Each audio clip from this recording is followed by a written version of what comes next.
Chào mấy bạn nha, mình là Bi Vlog đây. Hôm nay mình mang chiếc Exciter của mình xuống chạy với chiếc Win của thằng bạn.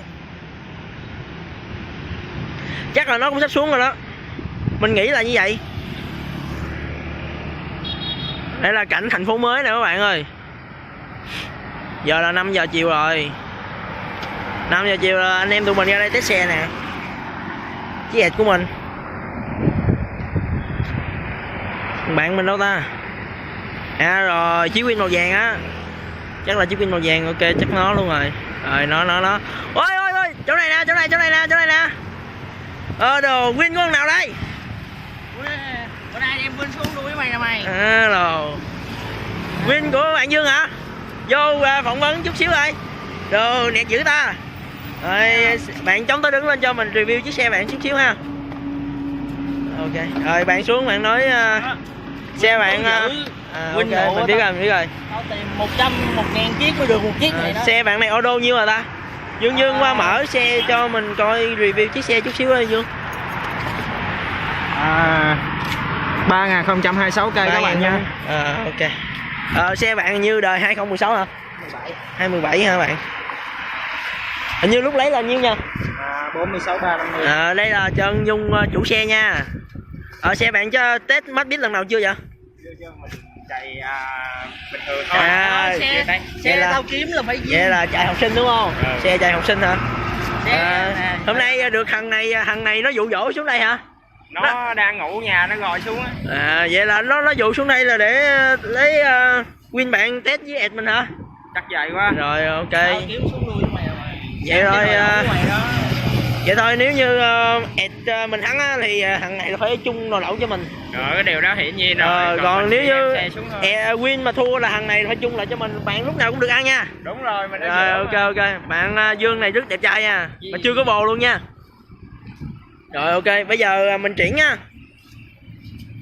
Để mình vô mình review chiếc xe chút xíu nha. Xe bạn lên được món gì vậy ta? Đồ hay vậy ta. Cái này là dùng để chắn bùn hả? Chứa bùn. Cái này chứa bùn. Chắn bùn luôn đúng Chắn bùn. Chắn bùn. Lên Fit lỗi hết rồi. Fit hết rồi hả? Lỗi nè, lỗi đuôi fit hết rồi. Rồi bữa nào mình mời bạn vô làm cái clip mà fit lỗi đuôi này luôn nha. Rồi, xe cộ gì? Ok. Xe cộ má cát gì chắc xuống ma lực quá mày. Nè, quay lại. Không rửa chắc xuống ma lực rồi. Trời mưa mà, trời mưa phải chịu thôi, chấp nhận. Xe tao ngày rửa một lần đó cho mày biết. Thôi, mình chuyển đi nha. Ok.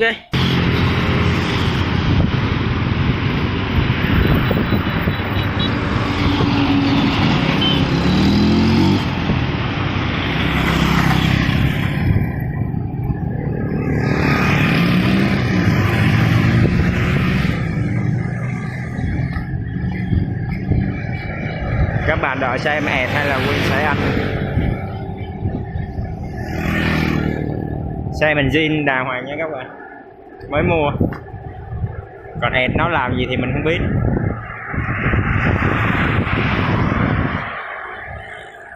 Đợi xem, căng thẳng đây.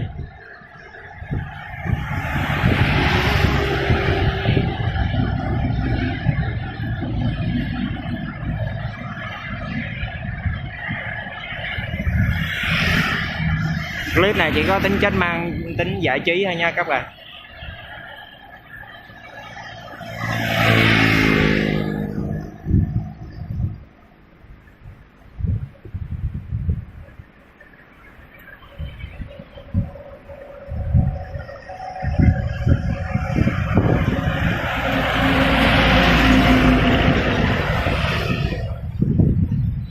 Sao bán này lâu quá vậy ta?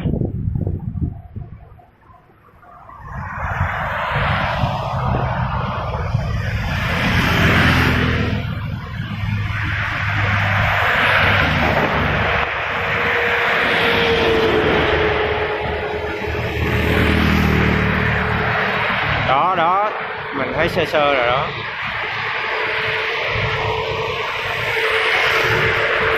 Đợi xíu nha các bạn.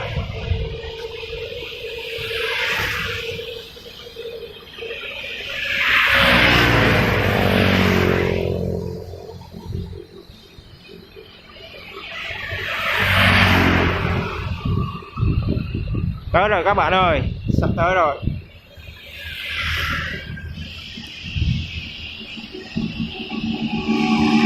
Đó.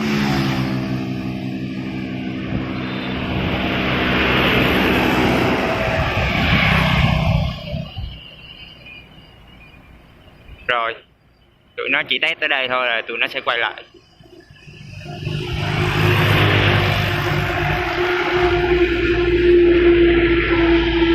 Đợi nó quay lại để coi như thế nào nha các bạn.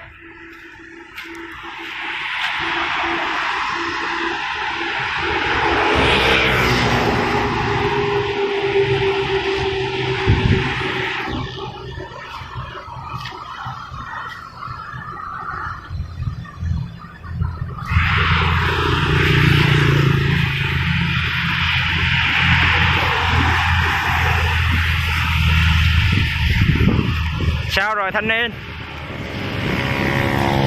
Hãy cho mình đôi nét cảm nhận.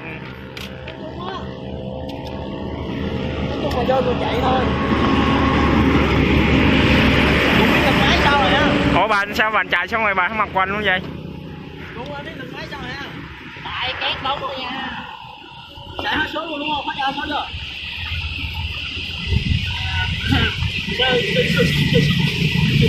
Lên được nhiêu bạn về?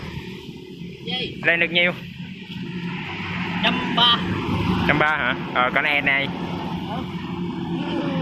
Nguyên lên 130 ẹt mà ẹt ăn Nguyên thì biết ẹt nhiêu rồi. Cái này tùy theo cân nặng của mỗi người nữa thôi. Ẹt mà ăn Nguyên là Được chưa? sao đúng không? Được chưa? Tại xe vậy nè. Thì xe mình Kéo rửa gì hết. tại mưa dơ quá mà. Sao anh không biết vệ sinh luôn nữa? Đâu tuần nào cũng vệ sinh đầy đủ hết nha, mà mưa quá đi học xa mà. Má xe đất nè. Đóng lớp nè. Chạy gì nổi. Xét tao biết rồi mà. 80 kg. Xét bao nhiêu? Đánh nha. Cho nó clip ra đây nha.